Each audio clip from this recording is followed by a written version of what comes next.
ವೀಕ್ಷಕರಿ, share market, IPO, Sensex, Nifty, stock exchange ಅನ್ನುವಂಥ ಪದಗಳನ್ನ ನಾವು ಆಗಾಗ ಅನೇಕ ಕಡೆ ಕೇಳ್ತಾನೆ ಇರ್ತೀವಿ. ಇವೆಲ್ಲವುಗಳ ಹಿಂದೆ ಇರುವಂತ ಬೇಸಿಕ್ ಕಾನ್ಸೆಪ್ಟ್ ಏನು? ಸೆನ್ಸೆಕ್ಸ್ 100 ಅಂಕಗಳ ಮೇಲೆ ಹೋಯ್ತು, ನಿಫ್ಟಿ ಕೆಳಗೆ ಕುಸ್ತೋಯ್ತು ಅಂತ ಹೇಳ್ತಾನೆ ಇರ್ತಾರಲ್ಲ, ಇವುಗಳ ನಿಜವಾದಂತ ಅರ್ಥ ಏನು? ಬನ್ನಿ ವೀಕ್ಷಕರೇ, ಇವತ್ತಿನ ಈ ಒಂದು ವಿಡಿಯೋದಲ್ಲಿ ಈ ಎಲ್ಲವುಗಳ ಬಗ್ಗೆ ಪ್ರತಿಯೊಬ್ಬರಿಗೂ ಕೂಡ ಸುಲಭವಾಗಿ ಅರ್ಥ ಆಗುವಂತೆ ವಿವರಿಸೋದಕ್ಕೆ ಪ್ರಯತ್ನ ಪಡ್ತೀನಿ. ವೀಕ್ಷಕರೇ, ಈಗ ನಾವು ಒಂದು ಸರಳವಾದಂತಹ ಉದಾಹರಣೆ ಮೂಲಕ ಇದನ್ನ ಅರ್ಥ ಮಾಡ್ಕೊಳ್ಳುವಂತ ಪ್ರಯತ್ನವನ್ನ ಮಾಡೋಣ. ಈಗ ಬೆಂಗಳೂರಿನ ಜಯನಗರದಲ್ಲಿ ಒಂದು ಪಾನಿಪುರಿ ಕಾರ್ನರ್ ಇದೆ ಅಂತ ಊಹಿಸ್ಕೊಳ್ಳಿ. ಅದು ನಿಮ್ದೇನೆ. ಅಲ್ಲಿಯ ಜನಕ್ಕೆಲ್ಲ ಇಷ್ಟ ಆಗೋ ತರ ಪಾನಿಪುರಿ ಮಾಡುವಂತ ಒಂದು ಫಾರ್ಮುಲಾ ನಿಮ್ ಹತ್ರ ಇರುತ್ತೆ. ಇದರ ಸಹಾಯದಿಂದ ನೀವು ಅಂಗಡಿಯನ್ನ ಶುರು ಮಾಡದಂತ ಮುಂದಿನ 1 ಗಂಟೆಯಲ್ಲಿ ನೀವು ಮಾಡುವಂತ ಎಲ್ಲಾ ಪಾನಿಪುರಿಗಳು ಸೇಲ್ ಆಗ್ತವೆ. ಇದರ ನಂತರ ಬಂದಂತ ಲಾಭದಿಂದ ನೀವು ಖುಷಿಯಿಂದ ನಿಮ್ಮ ಮನೆಗೆ ವಾಪಸ್ ಹೋಗ್ತೀರಾ. ಈಗ ನಿಮ್ಮ ತಲೆಯಲ್ಲಿ ಒಂದು ಯೋಚನೆ ಬರುತ್ತೆ, ಹೇಗೂ ಇದನ್ನ ಎಲ್ಲರೂ ಕೂಡ ತುಂಬಾ ಇಷ್ಟಪಟ್ಟಿದ್ದಾರೆ, ನಾವು ಇದನ್ನ ಇನ್ನಷ್ಟು ಹೆಚ್ಚು ತಯಾರು ಮಾಡಿ ಹೆಚ್ಚುವರಿ ಎಲ್ರಿಗೂ ಸೇಲ್ ಮಾಡೋಣ, ಈಗಿರುವಂತ ಅಂಗಡಿಯನ್ನ ಸ್ವಲ್ಪ ದೊಡ್ಡದಾಗಿ ಮಾಡಿ ಬರುವಂತ ಎಲ್ಲಾ ಗಿರಾಕಿ ಕೂಡ ಆರಾಮಾಗಿ ಕೋರೋದಕ್ಕೆ ಅನುಕೂಲವನ್ನ ಮಾಡೋಣ ಅಂತ ಯೋಚಿಸ್ತೀರಾ. ಆದ್ರೆ ಆತರ ಮಾಡೋದಕ್ಕೆ ಸ್ವಲ್ಪ ಹೆಚ್ಚೇ ಹಣ ಬೇಕು. ಆ ಒಂದು ಹಣವನ್ನ ನೀವು ಉಳಿಸಿಟ್ಟಂತ ಲಾಭದಿಂದ ತಗೋಬೇಕು ಅಥವಾ ಯಾರಿಂದಲಾದ್ರೂ ಸಾಲ ಪಡಿಬೇಕು. ಈಗ ಸಾಲ ಮಾಡೋದೇ ಬೆಟರ್ ಅಂತ ನೀವು ನಿಮ್ಮ ಸ್ನೇಹಿತರು, ಆಪ್ತರು ಅಥವಾ ಬೇರೆ ಯಾರೋ ಗೊತ್ತಿರೋರಿಂದ ಸಾಲವನ್ನ ತಗೊಂಡು ಅದನ್ನ ಇನ್ವೆಸ್ಟ್ ಮಾಡಿ ದೊಡ್ಡ ಅಂಗಡಿಯನ್ನ ಮಾಡ್ತೀರಾ. ಜನರಿಗೆಲ್ಲ ಪಾನಿಪುರಿಗಳನ್ನ ಹೆಚ್ಚೆಚ್ಚು ತಯಾರು ಮಾಡಿ ಸೇಲ್ ಮಾಡ್ತೀರಾ. ಅದರಿಂದ ಹೆಚ್ಚು ಹಣ ಕೂಡ ಬರುತ್ತೆ. ಬಂದಂತ ಹೆಚ್ಚುವರಿ ಲಾಭದಿಂದ ನೀವು ಮಾಡದಂತ ಸಾಲವನ್ನು ಕೂಡ ಬಹುಬೇಗನೆ ವಾಪಸ್ ಕೂಡ ಕೊಡ್ತೀರಾ. ಇಷ್ಟೆಲ್ಲ ಆದ್ಮೇಲೂ ಕೂಡ ಜನ ನೀವು ಮಾಡುವಂತ ಪಾನಿಪುರಿಯನ್ನ ಇನ್ನಷ್ಟು ಇಷ್ಟಪಟ್ಟು ಮೇಲಿಂದ ಮೇಲೆ ತಿನ್ನೋದಕ್ಕೆ ಹೆಚ್ಚಿನ ಸಂಖ್ಯೆಯಲ್ಲಿ ಅಂಗಡಿ ಹತ್ರ ಜಮಾಯಿಸೋದಕ್ಕೆ ಶುರು ಮಾಡ್ತಾರೆ. ಆಗ ನಿಮ್ಗೆ ನಿಮ್ಮ ಈ ಒಂದು ವ್ಯಾಪಾರವನ್ನ ಬೆಂಗಳೂರು ತುಂಬಾ ನಾವ್ಯಾಕೆ ವಿಸ್ತರಿಸಬಾರ್ದು ಅನ್ನುವಂತ ಪ್ಲಾನ್ ನಿಮ್ ತಲೆಯಲ್ಲಿ ಬರುತ್ತೆ. ಹಾಗೆ ಮಾಡಿದ್ರೆ ಇನ್ನಷ್ಟು ಹೆಚ್ಚು ಲಾಭ ಬರುತ್ತೆ. ಆದ್ರೆ ಹೀಗೆ ಮಾಡೋದಕ್ಕೆ ಇನ್ನೂ ತುಂಬಾ ಹಣವನ್ನ ಇನ್ವೆಸ್ಟ್ ಮಾಡಬೇಕು. ಈಗ ಅದಕ್ಕೆ ಬೇಕಾದಂತ ಸರಕು, ಉಪಕರಣಗಳು, ಕೆಲಸ ಮಾಡೋದಕ್ಕೆ ಕೆಲಸಗಾರರು, ಇದೆಲ್ಲ ಅರೇಂಜ್ ಮಾಡೋದಕ್ಕೆ ತುಂಬಾ ಹಣ ಬೇಕಿರುತ್ತೆ. ಆದ್ರೆ ಕಳೆದ ಸಲ ಸಿಕ್ಕ ಹಾಗೆ ಈ ಸಲ ನಿಮ್ಮ ಸ್ನೇಹಿತರು ಹಾಗೂ ಪರಿಚಯದವರಿಂದ ಅಷ್ಟು ಹಣ ನಿಮ್ಗೆ ಸಿಗಲ್ಲ. ಯಾಕೆಂದ್ರೆ ಇದು ತುಂಬಾ ದೊಡ್ಡ ಮೊತ್ತ. ಆಗ ನೀವು ಬ್ಯಾಂಕ್ ನಿಂದನೇ ಇಷ್ಟು ಹಣವನ್ನ ಸಾಲ ತಗೊಳ್ಳೋಣ ಅಂತ ಅನ್ಕೊಂತೀರಾ. ಆದ್ರೆ ಬ್ಯಾಂಕ್ ನಲ್ಲಿ ನೀವು ಸಾಲ ತಗೊಳ್ಳೋದಕ್ಕೆ ಕೆಲವೊಂದು ಅಡ್ಡಿಗಳು ಇರ್ತವೆ. ಅವುಗಳಲ್ಲಿ ಮೊದಲನೇದು ಅಲ್ಲಿ ನಿಮ್ಗೆ ಲೋನ್ ಸಿಗುತ್ತಾ ಇಲ್ವಾ ಅನ್ನೋದು. ಇನ್ನು ಎರಡನೇದು ಅಲ್ಲಿ ಒಂದ್ ಪಕ್ಷ ಲೋನ್ ಸಿಕ್ಕಿದ್ರು ಕೂಡ ಅದಕ್ಕೆ ನೀವು 12ರಿಂದ 13% ಇಂಟ್ರೆಸ್ಟ್ ಅಥವಾ ಬಡ್ಡಿಯನ್ನ ಕಟ್ತಾ ಹೋಗ್ಬೇಕು. ಈ EMI ಕೂಡ ಮುಂದಿನ ತಿಂಗಳಿಂದನೇ ಶುರು ಆಗುತ್ತೆ. ಆದ್ರೆ ಈ ಬಿಸ್ನೆಸ್ ಸ್ವಲ್ಪ ಇಂಪ್ರೂವ್ ಆಗೋದಕ್ಕೆ ಸ್ವಲ್ಪ ಸಮಯ ಬೇಕು.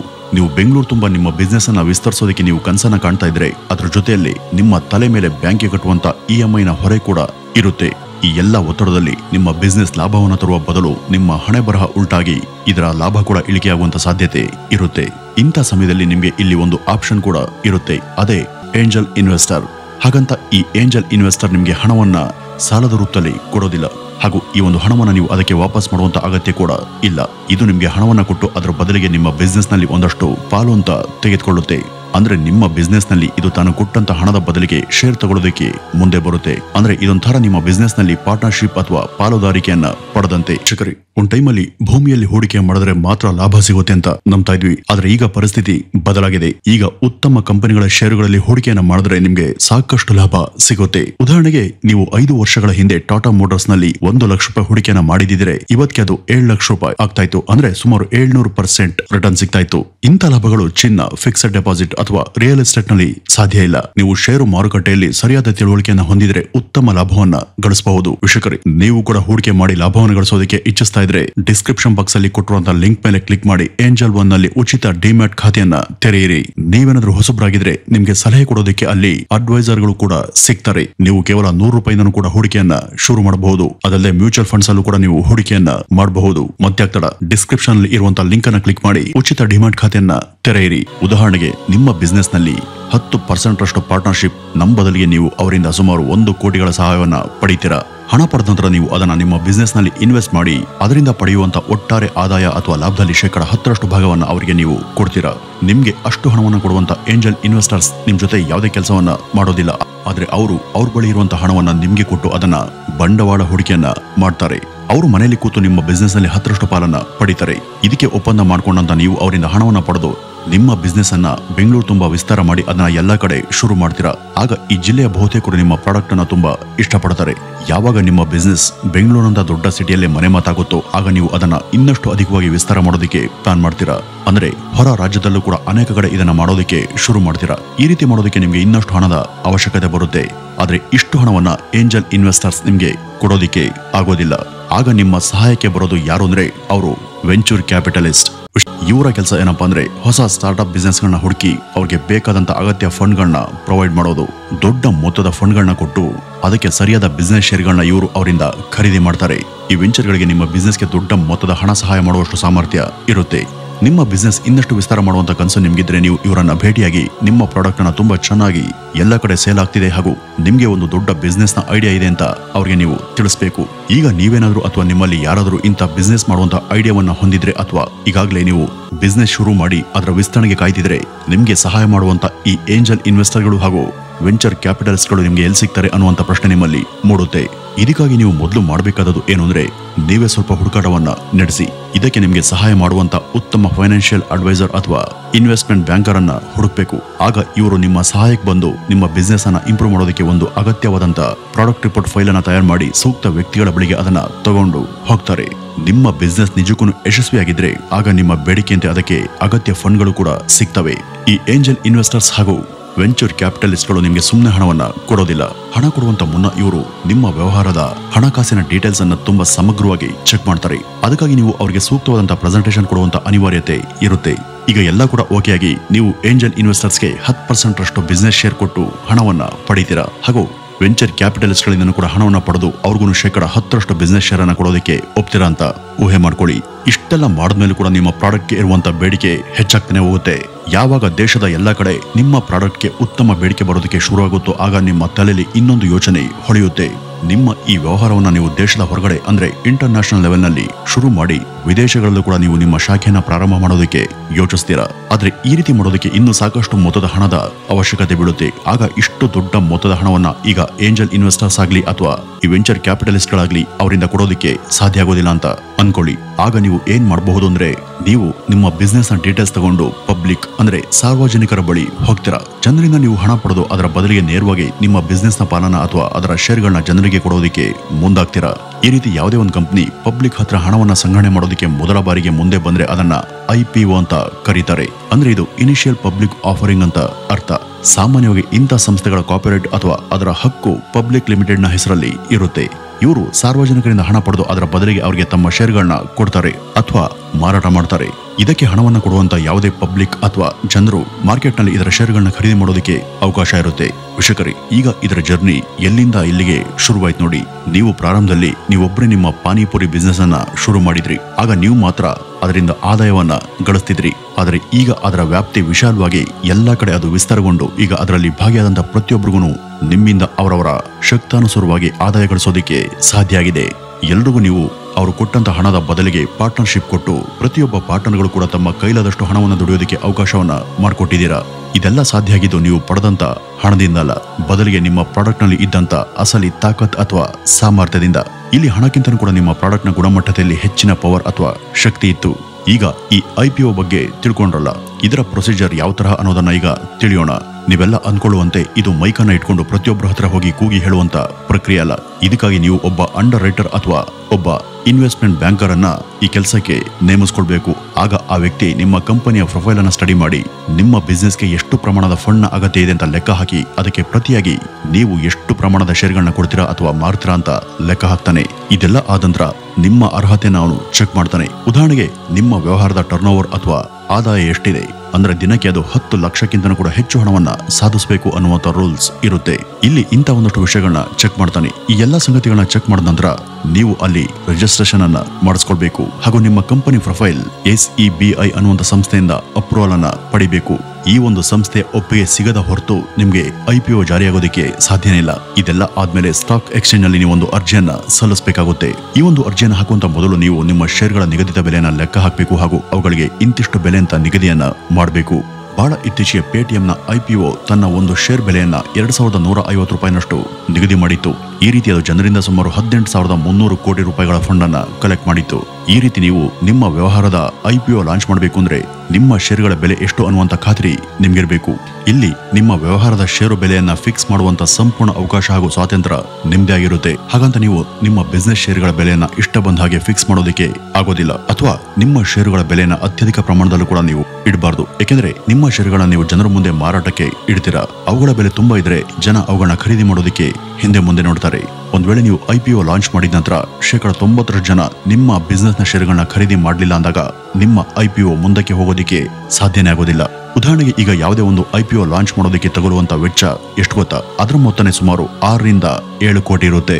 ನಿಮ್ಮ ಶೇರ್ಗಳು ಸರಿಯಾದ ರೀತಿಯಲ್ಲಿ ಅಥವಾ ನಿರೀಕ್ಷೆ ಮಾಡದಂತ ಮಟ್ಟದಲ್ಲಿ ಸೇಲ್ ಆಗ್ತಿಲ್ಲ ಅಂದ್ರೆ ಅವುಗಳ ಮಾರ್ಕೆಟಿಂಗ್ ಫೀಸ್ ಹಾಗೂ ಇತರೆ ದರಗಳೆಲ್ಲ ಸುಮ್ಮನೆ ವೇಸ್ಟ್ ಆಗ್ತವೆ. ಹೀಗಾದಾಗ ಉಂಟಾಗುವಂತ ನಷ್ಟ ಜೊತೆ ನಿಮ್ಮ ಸಂಸ್ಥೆಗೆ ಕೆಟ್ಟ ಹೆಸರು ಕೂಡ ಮಾರ್ಕೆಟ್ನಲ್ಲಿ ಬರುತ್ತೆ. ಹೀಗಾಗಿ ನೀವು ಸರಿಯಾದಂತ ರೀತಿಯಲ್ಲಿ ನಿಮ್ಮ ಶೇರ್ಗಳ ದರವನ್ನ ಫಿಕ್ಸ್ ಮಾಡಬೇಕು. ಅದನ್ನ ನೋಡದಂತ ಜನರು ತಕ್ಷಣ ನಿಮ್ಮ ಸೇವೆಗಳಿಗೆ ಚಂದಾದಾರರಾಗೋದಿಕ್ಕೆ ಸಿದ್ಧ ಆಗ್ತಾರೆ. ಈ ರೀತಿ ಜನರಿಂದ ಹಣವನ್ನ ಸಂಗ್ರಹ ಮಾಡಿ ಅದನ್ನ ಬಿಸ್ನೆಸ್ ನಲ್ಲಿ ಹೂಡಿಕೆ ಮಾಡಿ IPO ರನ್ ಆಗುತ್ತೆ. ಮುಂದೆ ಅದರಲ್ಲಿ ಆಗುವಂತ ಲಾಭ ಹಾಗೂ ನಷ್ಟದ ಏರಿಳಿತ ಮತ್ತು ಅದರ ಷೇರುಗಳ ಮೌಲ್ಯದ ಏರಿಳಿತಗಳಿಗೂ ಕಂಪ್ನಿಗೂ ಯಾವುದೇ ಸಂಬಂಧ ಇರಲ್ಲ. ಈ ಒಂದು ವ್ಯತ್ಯಾಸದ ಜವಾಬ್ದಾರಿಯನ್ನ ಆ ಕಂಪ್ನಿ ಹೊತ್ಕೊಳ್ಳೋದಿಲ್ಲ. ಈಗ ಇದು IPO ನಲ್ಲೇ ಇದ್ಕೊಂಡು ತನ್ನ ಬಿಸ್ನೆಸ್ ಮುಂದುವರಿಬೇಕು ಅಂದ್ರೆ ಅದು ಮತ್ತೊಂದು IPO ಮೂಲಕವೇ ಜನರ ಮುಂದೆ ಬರಬೇಕು. ಈ ರೀತಿ ಯಾವುದೇ ಒಂದು ಸಂಸ್ಥೆ ತನ್ನ IPO ಅನ್ನ 2ನೇ ಸಲ ಲಾಂಚ್ ಮಾಡಿದ್ರೆ ಅದನ್ನ FPO ಅಂತ ಕರೀತಾರೆ. ಈ IPO ಶೇರ್ ಮಾರ್ಕೆಟ್ಗಳ ವ್ಯಾಲ್ಯೂ ಮೇಲೆ ಕೆಳಗೆ ಹೋದಾಗ ಅದರ ಓನರ್ಗಳು ಸಾಮಾನ್ಯವಾಗಿ ಸ್ವಲ್ಪ ಗಾಬರಿಗೆ ಒಳಗಾಗ್ತಾರೆ. ಆದ್ರೆ ಇದರ ಪರಿಣಾಮ ಅವ್ರ ಮೇಲೆ ನೇರವಾಗಿ ಬೀಳೋದಿಲ್ಲ. ಈ ಕಂಪನಿಯ ಷೇರುಗಳ ದರ ಆ ಕಂಪನಿಯ ಒಟ್ಟಾರೆ ರೆಪ್ಯುಟೇಷನ್ ಅಥವಾ ಘನತೆ ಮೇಲೆ ರಿಫ್ಲೆಕ್ಟ್ ಆಗುತ್ತೆ. ಯಾವುದೇ ಸಮಯದಲ್ಲಿ ಇವರು ಮಾರುಕಟ್ಟೆಯಿಂದ ಯಾವುದಾದ್ರೂ ಕೆಲಸಕ್ಕಾಗಿ ಹಣವನ್ನು ಪಡೆದಾಗ ಅದು ಆಗಿನ ಕರೆಂಟ್ ರೇಟ್ನ ಅಥವಾ ಸದ್ಯದ ದರದ ಮಿತಿಯಲ್ಲೇ ಇರುತ್ತೆ. ಹಾಗೂ ಈ ಸಂಸ್ಥೆಗಳು ಒಂದ್ ವೇಳೆ ಬ್ಯಾಂಕ್ಗಳಿಂದ ಸಾಲವನ್ನು ಪಡೆದಾಗ ಅಲ್ಲಿ ತಮ್ಮದೇ ಷೇರುಗಳನ್ನ ಸೆಕ್ಯೂರಿಟಿಯ ರೂಪದಲ್ಲಿ ಬ್ಯಾಂಕ್ಗಳಿಗೆ ಕೊಟ್ಟಿರ್ತವೆ. ಈಗ ಉದಾಹರಣೆಗೆ ನೀವು 1,000 ರೂಪಾಯಿ ಬೆಲೆಯ ಶೇರ್ಗಳನ್ನ ಅದರಲ್ಲಿ ಡೆಪಾಸಿಟ್ ಮಾಡಿರ್ತೀರ ಅಂತ ಅಂದ್ಕೊಳ್ಳಿ. ಆಗ ಆ ಬ್ಯಾಂಕ್ ನಿಮ್ಗೆ 600 ರಿಂದ 650 ರೂಪಾಯಿವರೆಗೂ ಲೋನ್ ಅನ್ನ ಕೊಟ್ಟಿರುತ್ತೆ. ಇದೆಲ್ಲ ಆದ್ಮೇಲೆ ಮುಂದೆ ಶೇರ್ ಮಾರ್ಕೆಟ್ ಅಲ್ಲಿ ನಿಮ್ಮ ಷೇರುಗಳ ಮೌಲ್ಯ ಕುಸಿದು ಹೋದಾಗ ಆಗ ಆ ಬ್ಯಾಂಕ್ ನಿಮ್ಗೆ ಇನ್ನಷ್ಟು ಷೇರುಗಳನ್ನ ತನಗೆ ಕೊಡುವಂತೆ ಕೇಳ್ಕೊಳ್ಳುತ್ತೆ. ಯಾಕೆಂದ್ರೆ ನೀವು ಅವ್ರ ಬಳಿ ಇಟ್ಟಂತ ಷೇರುಗಳ ಬೆಲೆ ಕುಸಿತಿರುತ್ತಲ್ಲ. ಹಾಗಾಗಿ ಇಂಥ ಸಮಯದಲ್ಲಿ ಆ ಕಂಪನಿಯ ಓನರ್ಗಳಿಗೆ ಭಯ ಹಾಗೂ ಆತಂಕ ಶುರುವಾಗೋದು ಅತ್ಯಂತ ಸಹಜ.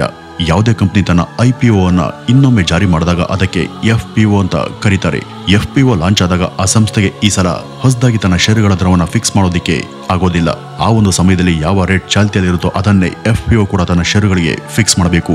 IPO ಅಂದ್ರೆ ತನ್ನ ವ್ಯವಹಾರವನ್ನ ಜನರ ಬಳಿ ಕೊಂಡೊಯ್ದು ಅವರಿಗೆ ಷೇರುಗಳನ್ನ ಮಾರಾಟ ಮಾಡಿ ಅದರ ಬದಲಿಗೆ ಹಣವನ್ನ ಸಂಗ್ರಹ ಮಾಡಿ ಬಿಸ್ನೆಸ್ ನಲ್ಲಿ ತೊಡಕೊಳ್ಳೋದು. ಇಲ್ಲಿ ಜನ ಹಾಗೂ ಬಿಸ್ನೆಸ್ಗೆ ಸಂಬಂಧಪಟ್ಟಂತ ಎಲ್ಲರೂ ಕೂಡ ಈ ಒಂದು ವ್ಯವಹಾರದಲ್ಲಿ ಮುಂದೆ ಬ್ಯುಸಿ ಆಗ್ತಾರೆ. ಹಾಗೂ ವ್ಯವಹಾರದಲ್ಲಿ ತೊಡಕೊಂಡಂತ ಆ IPO ತನ್ನ ಲಾಭ ಗಳಿಸೋದಕ್ಕೆ ಸ್ವಲ್ಪ ಸಮಯವನ್ನ ಕಾಯಬೇಕು. ಹಾಗೂ ಮುಂದೆ ಅದು ಅದರ ಪ್ರಯೋಜನವನ್ನ ನಿಶ್ಚಿತವಾಗಿ ಪಡೆಯುತ್ತೆ.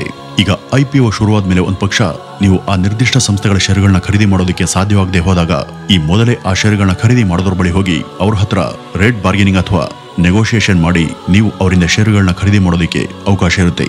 ಇಂಥ ಶೇರ್ಗಳ ಬಾರ್ಗೇನಿಂಗ್ ನಡೆಯುವಂತ ಸ್ಥಳವನ್ನೇ ನಾವು ಸ್ಟಾಕ್ ಎಕ್ಸ್ಚೇಂಜ್ ಅಂತ ಕರೆಯೋದು. 1875ರಲ್ಲಿ ಪ್ರೇಮ್ ಚಂದ್ ಅನ್ನುವಂತ ವ್ಯಕ್ತಿಯೊಬ್ಬರು ಬಾಂಬೆ ಸ್ಟಾಕ್ ಎಕ್ಸ್ಚೇಂಜ್ ಅನ್ನ ಶುರು ಮಾಡ್ತಾರೆ. ಇವರು ಅದನ್ನ ಶುರು ಮಾಡಿದ್ಮೇಲೆ ಈ ಎಲ್ಲಾ ಬಿಸ್ನೆಸ್ ಅನ್ನ ಮಾಡೋದಕ್ಕೆ ಒಂದು ಸ್ಥಳ ನಿಗದಿಯಾಗಿ ಅಲ್ಲಿ ಜನ ಸೇರಿ ಆ ರೀತಿಯ ಬಾರ್ಗೇನಿಂಗ್ ಪ್ರಕ್ರಿಯೆ ಅಲ್ಲಿ ಶುರು ಆಗ್ತಿತ್ತು. ಹಾಗೂ ಆಗ ಪೇಪರ್ಗಳ ಸಹಾಯದಿಂದ ಈ ಎಲ್ಲಾ ಶೇರ್ಗಳ ಕೊಡು ಮತ್ತು ಕೊಳ್ಳುವಿಕೆ ನಡೀತಾ ಇತ್ತು. ಇದು ಪ್ರಾರಂಭ ಆದಂತ ಸ್ವಲ್ಪ ಸಮಯದಲ್ಲೇ ತುಂಬಾ ಫೇಮಸ್ ಆಯಿತು. ಹಾಗೂ ಇದರ ಯಶಸ್ಸನ್ನ ನೋಡದಂತ ಸರ್ಕಾರ ಕೂಡ 1992ರಲ್ಲಿ ಇದಕ್ಕಾಗಿ ಒಂದು ಕಂಪ್ಯೂಟರೈಸ್ಡ್ ಸಿಸ್ಟಮ್ ಅನ್ನು ಕೂಡ ಮೊದಲ ಬಾರಿಗೆ ಶುರು ಮಾಡಿತು. ಆ ಇಡೀ ಬಿಸ್ನೆಸ್ ಪ್ರಕ್ರಿಯೆಯನ್ನ ಸರ್ಕಾರ ನ್ಯಾಷನಲ್ ಸ್ಟಾಕ್ ಎಕ್ಸ್ಚೇಂಜ್ ಎಂಬ ಹೆಸರಿಂದ ಕರೀತು. ಹಾಗೂ ಮುಂದಿನ ದಿನಗಳಲ್ಲಿ BSE ಅಂದ್ರೆ ಬಾಂಬೆ ಸ್ಟಾಕ್ ಎಕ್ಸ್ಚೇಂಜ್ ಕೂಡ ತನ್ನ ವ್ಯವಹಾರದ ಸಿಸ್ಟಮ್ ಅನ್ನ ಡಿಜಿಟಲೈಸ್ ಅಥವಾ ಕಂಪ್ಯೂಟರೈಸ್ ಮಾಡ್ಕೊಳ್ತು. ಇನ್ನು ಇವತ್ತಿನ ದಿನಗಳಲ್ಲಿ ನೀವು ಇದನ್ನೆಲ್ಲ ನಿಮ್ಮ ಮೊಬೈಲ್ ನಲ್ಲಿ ಸುಲಭವಾಗಿ ಮಾಡೋದಕ್ಕೆ ಸಾಧ್ಯ ಇದೆ. ಇವತ್ತು ಜೈಪುರ್ ಎಕ್ಸ್ಚೇಂಜ್, ಕೋಲ್ಕತ್ತಾ ಎಕ್ಸ್ಚೇಂಜ್ ಎಂಬ ಮೊದಲಾದಂತಹ ಹಲವಾರು ಸ್ಟಾಕ್ ಎಕ್ಸ್ಚೇಂಜ್ಗಳು, ಆದ್ರೆ ಇವತ್ತಿಗೂ ನ್ಯಾಷನಲ್ ಸ್ಟಾಕ್ ಎಕ್ಸ್ಚೇಂಜ್ ಆಗುವಂತ ಬಾಂಬೆ ಸ್ಟಾಕ್ ಎಕ್ಸ್ಚೇಂಜ್ಗಳೇ ಇವೆಲ್ಲವುಗಳಿಗಿಂತನೂ ತುಂಬಾ ಫೇಮಸ್. ಹಾಗೂ ಇವುಗಳ ಮುಖ್ಯ ಕಚೇರಿ ಇರೋದು ಬಾಂಬೆಯಲ್ಲಿ. ಈಗ ಇವುಗಳ ಬಗ್ಗೆ ಡಿಸ್ಕಸ್ ಅನ್ನ ಮಾಡುವುದಾದರೆ ಇವುಗಳ ಸೆನ್ಸೆಕ್ಸ್ 100 ಪಾಯಿಂಟ್ನಷ್ಟು ಮೇಲ್ ಹೋಗಿದೆ. ಹಾಗೂ ಇವುಗಳ ನಿಫ್ಟಿ 100 ಅಂಕಗಳಷ್ಟು ಕೆಳಗೆ ಕುಸಿದಿದೆ ಅನ್ನುವಂಥ ಸುದ್ದಿಗಳನ್ನ ನೀವು ಆಗಾಗ ಕೇಳ್ತಾನೆ ಇರ್ತೀರಾ. ಇವೆಲ್ಲ ಏನು ಅಂತ ತಿಳಿಯುವಂತ ಮುಂಚೆ ಇವುಗಳ ಅರ್ಥ ಏನು ಹಾಗೂ ಆಗಾಗ ಮೇಲೆ ಮತ್ತು ಕೆಳಗೆ ಯಾಕೆ ಹೋಗ್ತಿರ್ಬೇಕು ಅನ್ನುವಂಥ ಪ್ರಶ್ನೆ ನಿಮ್ಮ ಮುಂದೆ ಹೇಳುತ್ತೆ. ವೀಕ್ಷಕರೇ, ಇವತ್ತಿನ ಶೇರ್ ಮಾರ್ಕೆಟ್ ನಲ್ಲಿ ನೀವು ಅದ್ರ ಬಗ್ಗೆ ತಿಳ್ಕೊಂಡು ನಿಮ್ಗೆ ಬೇಕಾದಂತ ಕಡೆ ನಿಮ್ಮ ಹಣವನ್ನ ಹೂಡಿಕೆ ಮಾಡಬಹುದು ಅಥವಾ ಬೇಕಾದ ಸಂಸ್ಥೆಗಳ ಷೇರುಗಳನ್ನ ನಿಮ್ಮ ಅವಶ್ಯಕತೆಗೆ ತಕ್ಕ ಹಾಗೆ ನೀವು ಖರೀದಿ ಮಾಡೋದಕ್ಕೆ ಹಾಗೂ ಮುಂದೆ ಅವುಗಳನ್ನ ಮಾರಾಟ ಮಾಡೋದಕ್ಕೆ ಈಗ ಮುಕ್ತ ಅವಕಾಶ ಎಲ್ರಿಗೂ ಇದೆ. ಅವೆಲ್ಲವೂ ಕೂಡ ನಿಮ್ಮ ಮಲ್ಟಿಪಲ್ ಸೆಕ್ಟರ್ಗಳಲ್ಲಿ ಮಲ್ಟಿಪಲ್ ಶೇರುಗಳನ್ನ ಖರೀದಿ ಮಾಡೋದಕ್ಕೆ ಮಾರ್ಗಗಳಿವೆ. ಅದನ್ನ ಸರಳವಾಗಿ ಇಂಡೆಕ್ಸ್ ಫಂಡ್ ಅಂತ ಕರೀತಾರೆ. ಈ ಇಂಡೆಕ್ಸ್ ಫಂಡ್ ಕೂಡ ಒಂದು ವಿಧದಲ್ಲಿ ಮ್ಯೂಚುವಲ್ ಫಂಡ್ ನ ರೀತಿ ರಿವಾಜ್ಗಳನ್ನೇ ಹೋಲುತ್ತೆ. ಈಗ ನೀವು ಒಂದು ಪ್ರತ್ಯೇಕವಾದ ಇಂಡೆಕ್ಸ್ ನಲ್ಲಿ ನೀವು ಹಣವನ್ನು ಹೂಡಿಕೆ ಮಾಡಿದ್ರೆ ಆ ಒಂದು ಹಣ ಆ ಇಂಡೆಕ್ಸ್ ನಲ್ಲಿ ಬೇರೆ ಬೇರೆ ಕಂಪನಿಗಳಲ್ಲಿ ಇನ್ವೆಸ್ಟ್ ಆಗುತ್ತೆ. ಈ ಮೂಲಕ ನಿಮ್ಗೆ ಇಲ್ಲಿ ಒಂದು ಡೈವರ್ಸಿಫೈಡ್ ಪೋರ್ಟ್ಫೋಲಿಯೋ ಸಿಗುತ್ತೆ. ಇದು ನೀವು ಪ್ರತ್ಯೇಕ ಇಂಡಿವಿಜುವಲ್ ಸ್ಟಾಕ್ ಖರೀದಿ ಮಾಡೋದಕ್ಕಿಂತ ತುಸು ಭಿನ್ನವಾದುದು. ನಿಫ್ಟಿ 50, ನಿಫ್ಟಿ 100 ಅನ್ನುವಂತ ಮೊದಲು ನಿಮಗೆ ಇಂಡೆಕ್ಸ್ ಫಂಡ್ ನಲ್ಲಿ ಉದಾಹರಿಸಬಹುದಂತ ಕೆಲವು ಹೆಸರುಗಳು. ಇತ್ತೀಚಿನ ವರದಿ ಪ್ರಕಾರ ಭಾರತ ಈ ವರ್ಷದಲ್ಲಿ ಮ್ಯಾನುಫ್ಯಾಕ್ಚರಿಂಗ್ ವಲಯದಲ್ಲಿ ಶೇಕಡ 210% ಗ್ರೋತ್ ಅನ್ನ ಸಾಧಿಸಿದೆ. ಆಟೋಮೊಬೈಲ್ ವಲಯ, ಕೆಮಿಕಲ್ ವಲಯ, ಕನ್ಸ್ಟ್ರಕ್ಷನ್, ಕನ್ಸ್ಯೂಮರ್ ಗೂಡ್ಸ್, ಫರ್ಟಿಲೈಸರ್ಸ್ ಮತ್ತು ಕೀಟನಾಶಕಗಳು, ಹೆಲ್ತ್ ಕೇರ್ ಪ್ರಾಡಕ್ಟ್ಗಳು, ಹೆಲ್ತ್ ಕೇರ್ ಉತ್ಪನ್ನಗಳು, ಆಯಿಲ್, ಗ್ಯಾಸ್, ಪೇಪರ್ ಹಾಗೂ ಫಾರ್ಮಾ ಇಂಡಸ್ಟ್ರಿಯಲ್ ಉತ್ಪನ್ನಗಳು, ಮೆಟಲ್, ಟೆಲಿಕಾಂ, ಟೆಕ್ಸ್ಟೈಲ್ ಇವೆಲ್ಲವೂ ಕೂಡ ಭಾರತೀಯ ಮ್ಯಾನುಫ್ಯಾಕ್ಚರಿಂಗ್ ವಲಯಕ್ಕೆ ತುಂಬಾ ಕೊಡುಗೆಯನ್ನು ಕೊಡುತ್ತಿರುವಂತಹ ಶಾಖೆಗಳು. ಈಗೀಗ ಭಾರತ ಸರ್ಕಾರ ಕೂಡ ತನ್ನ ಮೇಕ್ ಇನ್ ಇಂಡಿಯಾ ಆಂದೋಲನ ಮೂಲಕ ಭಾರತದ ಮ್ಯಾನುಫ್ಯಾಕ್ಚರಿಂಗ್ ವಲಯಕ್ಕೆ ತುಂಬಾ ಸಪೋರ್ಟ್ ಅನ್ನ ಮಾಡ್ತಾ ಇದೆ. ಇದರಿಂದ ನಾವು ವಿದೇಶಗಳ ವಸ್ತುಗಳ ಮೇಲೆ ಹೆಚ್ಚು ಡಿಪೆಂಡ್ ಆಗುವಂತ ಸಂಭವ ಇರೋದಿಲ್ಲ. ಹೀಗಾಗಿ ಇವತ್ತು ಭಾರತ ದೇಶದ ಉತ್ಪನ್ನಗಳಿಗೆ ಅನೇಕ ಕಡೆ ತುಂಬಾ ಡಿಮ್ಯಾಂಡ್ ಇದೆ ಹಾಗೂ ಇವುಗಳಲ್ಲಿ ನೀವು ಶೇರ್ ಅನ್ನ ಇನ್ವೆಸ್ಟ್ ಮಾಡಿದ್ರೆ ಅದರಿಂದ ಹೆಚ್ಚು ಲಾಭವನ್ನು ಕೂಡ ಪಡೆಯಬಹುದು. ಈಗ ನಿಫ್ಟಿ ಅಥವಾ ಸೆನ್ಸೆಕ್ಸ್ ಇವುಗಳ ಪಾಯಿಂಟ್ ಮೇಲೆ ಹೋಗೋದು ಹಾಗೂ ಕೆಳಗೆ ಕುಸಿಯೋದು ಯಾಕೆ ಅನ್ನುವಂತ ಬಗ್ಗೆ ನಾವು ಚರ್ಚೆ ಮಾಡ್ತಿದ್ವಿ. ಇದನ್ನು ನಾವು ಸರಳವಾಗಿ ಈ ರೀತಿ ಅರ್ಥ ಮಾಡ್ಕೊಳ್ಬಹುದು. ವೀಕ್ಷಕರೇ, ನೀವು ಟಿವಿಯ ಜಾಹೀರಾತು ಹಾಗೂ ಅವುಗಳ TRP ಬಗ್ಗೆ ಕೇಳಿರ್ತೀರಲ್ವಾ? ನೀವು ನೋಡುವಂತ ಟಿವಿಯಲ್ಲಿ ಅವರು TRP ಮೂಲಕ ಜನರಿಗೆ ಯಾವ ವಿಷಯ ಹಾಗೂ ವಸ್ತುವಿನ ಮೇಲೆ ಆಸಕ್ತಿ ಇದೆ ಅನ್ನೋದನ್ನ ಅಂದಾಜು ಮಾಡೋದಕ್ಕೆ ಪ್ರಯತ್ನ ಪಡ್ತಾರೆ. ಆದ್ರೆ ಇಲ್ಲಿ ಎಲ್ಲರ ಆಸಕ್ತಿಯನ್ನು ಕೂಡ ಈ ಮೂಲಕ ಖಚಿತವಾಗಿ ನಿರ್ಧರಿಸೋದು ಕಷ್ಟ. ಇದಕ್ಕೆ ಒಂದೊಂದು ವಾಹಿನಿಗಳು ಕೂಡ ಒಂದೊಂದು ತರಹದ TRP ಟ್ರಿಕ್ ಅನ್ನ ಬಳಸ್ತವೆ. ಅದೇ ತರಹ ಯಾರಿಗೆ ಯಾವ ಕಂಪನಿ ಮೇಲೆ ಆಸಕ್ತಿ ಇದೆ ಅನ್ನೋದನ್ನ ಶೇರ್ ಮಾರ್ಕೆಟ್ ನಲ್ಲಿ ಮುಂಚೆನೆ ಊಹೆ ಮಾಡೋದು ಕಷ್ಟ. ಹೀಗಾಗಿ ಬಾಂಬೆ ಸ್ಟಾಕ್ ಎಕ್ಸ್ಚೇಂಜ್ ನಲ್ಲಿ ತನ್ನ ಸೆನೆಕ್ಸ್ ಮೂಲಕ ಒಂದು 30 ತುಂಬಾ ಬೇಡಿಕೆ ಇರುವಂತಹ ಕಂಪನಿಗಳ ಲಿಸ್ಟ್ ಅನ್ನ ಮಾಡುತ್ತೆ ಹಾಗೂ ನ್ಯಾಷನಲ್ ಸ್ಟಾಕ್ ಎಕ್ಸ್ಚೇಂಜ್ ಕೂಡ ದೇಶದ ಟಾಪ್ 50 ಕಂಪನಿಗಳನ್ನ ಲಿಸ್ಟ್ ಮಾಡಿ ಅವುಗಳ ಮಾರ್ಕೆಟ್ ಗ್ರಾಫ್ ಅನ್ನ ಗಮನಿಸುತ್ತೆ. ಇದನ್ನ ನಿಫ್ಟಿ ಅಂತ ಕರೀತಾರೆ. ಈ ರೀತಿ ಸೆನ್ಸೆಕ್ಸ್ ಮತ್ತು ನಿಫ್ಟಿಗಳು ಡಿಸೈಡ್ ಮಾಡ್ತವೆ. ಈ ಸೆನ್ಸೆಕ್ಸ್ ನಲ್ಲಿ ಬಹುತೇಕ ಕಂಪನಿಗಳು ಅವುಗಳ ಶೇರ್ ವ್ಯಾಲ್ಯೂ ಮೂಲಕ ಮೇಲ್ ಹೋದ್ರೆ ಆಗ ಸೆನ್ಸೆಕ್ಸ್ ಮೇಲೆ ಹೋಯ್ತು ಅಂತ, ಅಥವಾ ಬಹುತೇಕ ಸಂಸ್ಥೆಗಳು ಅವುಗಳ ಶೇರ್ ವ್ಯಾಲ್ಯೂ ನಲ್ಲಿ ಕುಸಿತವನ್ನು ಕಂಡ್ರೆ ಆಗ ಸೆನ್ಸೆಕ್ಸ್ ನಲ್ಲಿ ಭಾರಿ ಕುಸಿತ ಅಂತ ತೋರಿಸ್ತಾರೆ. ಆಗ ಈ ಸೆನ್ಸೆಕ್ಸ್ ಹಾಗೂ ನಿಫ್ಟಿ ಇವೆರಡರಲ್ಲೂ ಕೂಡ ನಮ್ಮ ಸೂಕ್ತ ಆಯ್ಕೆ ಯಾವುದು ಅನ್ನುವಂಥ ಪ್ರಶ್ನೆ ನಮ್ಮ ಮುಂದೆ ನಿಲ್ಲುತ್ತೆ. 30 ದೊಡ್ಡ ಕಂಪನಿಗಳನ್ನ ಲಿಸ್ಟ್ ಮಾಡುತ್ತೆ. ಇನ್ನು ನಿಫ್ಟಿಯಲ್ಲಿ ಸುಮಾರು 50 ದೊಡ್ಡ ಕಂಪನಿಗಳು ಇರ್ತವೆ. ಈಗ ಇವುಗಳಲ್ಲಿ ದೊಡ್ಡ ಕಂಪನಿ ಯಾವುದು, ಇವು ದೊಡ್ಡ ಕಂಪನಿಗಳು ಅಂತ ಹೇಗೆ ಕರ್ಸ್ಕೊಳ್ತವೆ ಅಂತ ನೀವು ನೋಡುವುದಾದ್ರೆ, ಉದಾಹರಣೆಗೆ ಈಗ ಒಂದು ನಿರ್ದಿಷ್ಟ ಕಂಪನಿಯ ನಿರ್ದಿಷ್ಟ ಸಂಖ್ಯೆಗಳ ಶೇರ್ಗಳು ಇರ್ತವೆ ಅಂತ ಅನ್ಕೊಳ್ಳಿ ಹಾಗೂ ಅವುಗಳ ಒಂದೊಂದು ಬೆಲೆ ಇಂತಿಷ್ಟು ಅಂತ ಇರುತ್ತೆ ಅಂತ ಅನ್ಕೊಳ್ಳಿ. ಈಗ ಇವುಗಳನ್ನ ಮಲ್ಟಿಪ್ಲೈ ಮಾಡಿದಾಗ ಒಂದು ಆನ್ಸರ್ ಬರುತ್ತಲ್ಲ, ಅದರಲ್ಲಿ ಯಾವ ಕಂಪನಿಗೆ ಹೆಚ್ಚು ಅಂಕ ಬರುತ್ತೋ ಅನ್ನೋದ್ರ ಮೇಲೆ ಅದು ಎಷ್ಟು ದೊಡ್ಡದು ಅನ್ನೋದು ನಿರ್ಧಾರ ಆಗುತ್ತೆ. ಇದೇ ಒಂದು ಲೆಕ್ಕದ ಮೂಲಕ ದೇಶದ ಟಾಪ್ 30 ಹಾಗೂ ಟಾಪ್ 50 ದೊಡ್ಡ ಕಂಪನಿಗಳ ಲಿಸ್ಟ್ ಆಗುತ್ತೆ. ಈಗ ಸೆನ್ಸೆಕ್ಸ್ ಹಾಗೂ ನಿಫ್ಟಿಗಳು ತಮ್ಮಲ್ಲಿ ತೋರಿಸುವಂತ ಟಾಪ್ 30 ಹಾಗೂ ಟಾಪ್ 50 ಕಂಪನಿಗಳಲ್ಲಿ ಆಯಾ ಕಂಪನಿಗಳ ಷೇರುಗಳ ಮೌಲ್ಯ ಏರಿಕೆಯಾದಾಗ ಹಾಗೂ ಕುಸಿತವನ್ನ ಕಂಡಾಗ ಅವುಗಳ ಸ್ಥಾನಗಳು ಕೂಡ ಪಲ್ಲಟವಾಗ್ತಾನೆ ಇರ್ತವೆ. ಈಗ ಯಾವುದೇ ಕಂಪನಿಗಳ ಷೇರುಗಳ ದರ ಅಥವಾ ಅದರ ಮೌಲ್ಯ ಯಾಕೆ ಪದೇ ಪದೇ ಮೇಲಕ್ಕೋ ಅಥವಾ ಕೆಳಕ್ಕೆ ಹೋಗಬೇಕು? ಯಾಕೆಂದ್ರೆ ಇಲ್ಲಿ ಶೇರ್ ಮಾರ್ಕೆಟ್ ನಲ್ಲಿ 3 ಎಂಟಿಟಿಗಳು ಇರ್ತವೆ. ಇಲ್ಲಿ ಮೊದಲನೆಯವರು ರಿಟೇಲ್ ಇನ್ವೆಸ್ಟರ್ಗಳು, ಎರಡನೇದಾಗಿ ಇನ್ಸ್ಟಿಟ್ಯೂಷನಲ್ ಇನ್ವೆಸ್ಟರ್ಗಳು ಬರ್ತಾರೆ, ಇನ್ನು ಮೂರನೇವರು ಅಡ್ವೈಸರ್ ರೇಟಿಂಗ್ ಏಜೆನ್ಸಿಗಳು. ಇವರ ಪೈಕಿ ರಿಟೇಲ್ ಇನ್ವೆಸ್ಟರ್ಗಳು ನಿಮ್ಮಂತವ್ರ ಬಳಿ ಬಂದು ಷೇರುಗಳನ್ನ ಮಾರಾಟ ಅಥವಾ ಖರೀದಿ ಮಾಡೋದಕ್ಕೆ ಕೇಳ್ಕೊಳ್ಳೋರು. ಇನ್ನು ಎರಡನೇವರಾದಂತಹ ಇನ್ಸ್ಟಿಟ್ಯೂಷನಲ್ ಇನ್ವೆಸ್ಟರ್ಗಳು ಅಂದ್ರೆ ಅವರು ದೊಡ್ಡ ದೊಡ್ಡ ಕಂಪನಿಗಳ ಕಡೆಯಿಂದ ಷೇರುಗಳನ್ನ ದೊಡ್ಡ ಮೊತ್ತದಲ್ಲಿ ಅಥವಾ ದೊಡ್ಡ ಪ್ರಮಾಣದಲ್ಲಿ ಖರೀದಿ ಮಾಡೋರು. ಇನ್ನು ಮೂರನೇವರಾದಂತಹ ಅಡ್ವೈಸರ್ ರೇಟಿಂಗ್ ಏಜೆನ್ಸಿಗಳು ಈ ಎಕನಾಮಿ ಮೇಲ್ ಹೋಗುತ್ತೆ, ಕೆಳಗೆ ಬರುತ್ತೆ ಅಥವಾ ಅದು ಯಾವ ಹಂತದಲ್ಲಿ ಇದೆ ಅಂತ ನಮ್ಗೆ ಸೂಚನೆ ಕೊಡ್ತಾರೆ. ಈ ರೀತಿ ಈ 3 ಜನ ಪೂರ್ತಿ ಮಾರುಕಟ್ಟೆ ಸ್ಥಿತಿಗತಿ ಹಾಗೂ ಅದು ಮೇಲ್ ಹೋಗ್ತಿದೆಯೋ ಅಥವಾ ಕೆಳಗೆ ಬರ್ತಿದೆಯೋ ಅಥವಾ ಯಾವ ಹಂತದಲ್ಲಿ ಅದರ ಸ್ಥಾನ ಏನು ಅನ್ನೋದನ್ನ ನಮ್ಗೆ ಎಲ್ಲಾ ಕೋನಗಳಿಂದಲೂ ಕೂಡ ಅಧ್ಯಯನ ಮಾಡಿ ತಿಳಿಸ್ತಾರೆ. ಇಷ್ಟೆಲ್ಲ ಬಗೆಯಲ್ಲಿ ನಮಗೆ ಸಹಾಯ ಮಾಡುವಂತ ವೇದಿಕೆಗಳು ಇದ್ರೂ ಕೂಡ ನಮ್ಮಲ್ಲಿ ಜನ ಇವುಗಳ ಕಡೆ ಗಮನವನ್ನು ವಹಿಸದೆ ಮೋಸ ಹೋಗೋದೇ ಜಾಸ್ತಿ ಆಗ್ತಿದೆ. ಹೀಗಾಗಿ ಇಲ್ಲಿ ಒಬ್ಬ ಬಿಸ್ನೆಸ್ ವ್ಯಕ್ತಿಯಾಗಿ ಅಥವಾ ಹೂಡಿಕೆದಾರರಾಗಿ ನಿಮ್ಮ ಸ್ಟಡಿ ಕೂಡ ತುಂಬಾ ಮುಖ್ಯ ಆಗುತ್ತೆ. ಈ ಎಲ್ಲರನ್ನೂ ಕೂಡ ನೀವು ಸ್ಟಡಿ ಮಾಡಿ, ರಿಸರ್ಚ್ ಮಾಡಿ, ಇವರಲ್ಲಿ ಯಾರು ನಿಮ್ಗೆ ಸೂಕ್ತ ಅಂತ ನೀವು ಸರಿಯಾದ ಆಯ್ಕೆಯನ್ನ ಮಾಡ್ಕೊಳ್ಬೇಕು. ಇದೇ ಶೇರ್ ಮಾರ್ಕೆಟ್ ನಲ್ಲಿ ಸಾಕಷ್ಟು ಜನ ನಕಲಿ ಅಡ್ವೈಸರ್ಗಳು, ಗೈಡ್ಗಳು ನಮ್ಗೆ ನಕಲಿ ಟಿಪ್ಸ್ ಗಳನ್ನ ಕೊಡೋದಕ್ಕೆ ಕಾದಿರ್ತಾರೆ. ಅಂಥವ್ರ ಬಳಿಗೆ ನಾವು ಯಾವತ್ತೂ ಕೂಡ ಬೀಳ್ಬಾರ್ದು. ಇಂಥವರಿಂದ ಸದಾ ಎಚ್ಚರಿಕೆಯಿಂದ ಇದ್ದು ಅವರಿಂದ ಅಂತರವನ್ನ ಕಾಯ್ದುಕೊಳ್ಬೇಕು. ಇಲ್ಲಿ ಯಾಮಾರ್ಸೋರು ತುಂಬಾ ಜನ ಇರ್ತಾರೆ. ನೀವು ಸಾಧ್ಯವಾದಷ್ಟು ರಿಲಯಬಲ್ ಅಥವಾ ನಂಬೋದಕ್ಕೆ ಅರ್ಹವಾದಂತಹ ಸೋರ್ಸ್ಗಳಿಂದಲೇ ಈ ಬಗ್ಗೆ ಅಗತ್ಯ ಸಲಹೆ ಸೂಚನೆಯನ್ನು ಪಡೆದು ಮುಂದುವರಿರಿ. ಇನ್ನು ಶೇರ್ ಮಾರ್ಕೆಟ್ ನಲ್ಲಿ ತುಂಬಾ ಬ್ರೋಕರ್ ಕಂಪನಿಗಳು ಇವತ್ತು ಲಭ್ಯವಿವೆ. ಅವುಗಳ ಸಹಾಯದಿಂದ ನೀವು ರಿಜಿಸ್ಟರ್ ಆಗಿ ಸೇವಿಂಗ್ಸ್ ಅಕೌಂಟ್, ಡಿಮ್ಯಾಟ್ ಅಕೌಂಟ್ ಹಾಗೂ ಟ್ರೇಡಿಂಗ್ ಖಾತೆಗಳನ್ನು ಕೂಡ ತೆರೆಯೋದಕ್ಕೆ ಅವಕಾಶ ಇದೆ. ವೀಕ್ಷಕರೇ, ಇದಿಷ್ಟು ಕೂಡ ನೀವು ಸ್ಟಾಕ್ ಮಾರ್ಕೆಟ್ ಬಗ್ಗೆ ಸರಳವಾಗಿ ತಿಳಿದುಕೊಳ್ಳಬಹುದಾದಂತಹ ಒಂದಷ್ಟು ವಿವರಗಳು ಅಂತ ಹೇಳ್ತಾ ಇವತ್ತಿನ ಈ ಒಂದು ವಿಡಿಯೋವನ್ನ ಇಲ್ಲಿಗೆ ಮುಗಿಸೋಣ. ಹಾಗೇನೆ ಡಿಸ್ಕ್ರಿಪ್ಷನ್ ಬಾಕ್ಸ್ ಅಲ್ಲಿ ಇರುವ ಲಿಂಕ್ ಅನ್ನು ಕ್ಲಿಕ್ ಮಾಡಿ ಉಚಿತವಾಗಿ ಡಿಮ್ಯಾಟ್ ಖಾತೆಯನ್ನ ತೆರೆಯಿರಿ.